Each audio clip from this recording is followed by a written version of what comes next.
Bonjour. Le 24 septembre, nous sommes allés en sortie aux chutes de Luxville et à Tunis Pasture pour identifier les types de roches qui composent la croûte continentale ontarienne. Nous avons récupéré 3 échantillons de roches à différents endroits. Aux chutes de Luxville, la première roche que nous avons trouvée est une roche de ces falaises. Cette roche a une structure grenue. En effet, nous pouvons voir tous ces cristaux qui la composent à l'œil nu. Il y en a 3 sortes différentes. Les noirs sont de la biotite, les roses-orangés des feldspath plagioclase et les blancs-gris un peu brillants du quartz. Ces différents minéraux sont organisés en feuillets sur un plan parallèle. On voit bien les stries noires ici. Il y a donc foliation.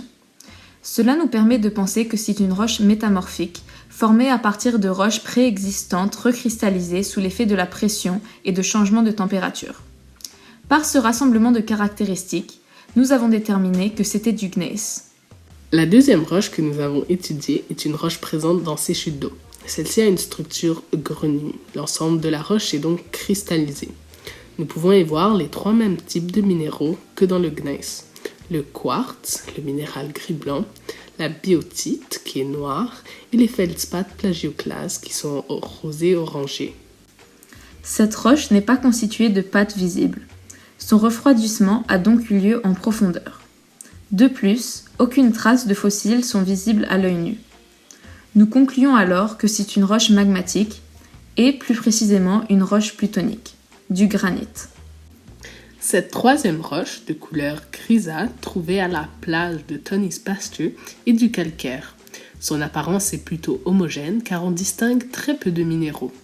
On y observe également des fossiles de coquillages ou de mollusques créés par l'accumulation de sédiments qui ont enveloppé l'organisme. C'est donc une roche sédimentaire. Grâce au test à l'acide chlorhydrique, qui n'a malheureusement pas marché le jour de la sortie, l'effervescence causée nous a permis de déterminer que c'était bien du calcaire. Dans le cas des roches métamorphiques comme le gneiss, les roches sédimentaires, sous de très hautes pressions et températures, sont transformées en roches cristallophiliennes, c'est-à-dire qu'elles sont composées de cristaux. Le granit, roche magmatique plutonique, est issu du refroidissement lent de magma en profondeur. Ce temps de refroidissement a permis aux cristaux de se développer. Le calcaire, quant à lui, s'est fait par l'accumulation de sédiments rassemblés par le vent, la pluie ou la glace. Pour finir, voici un schéma de conclusion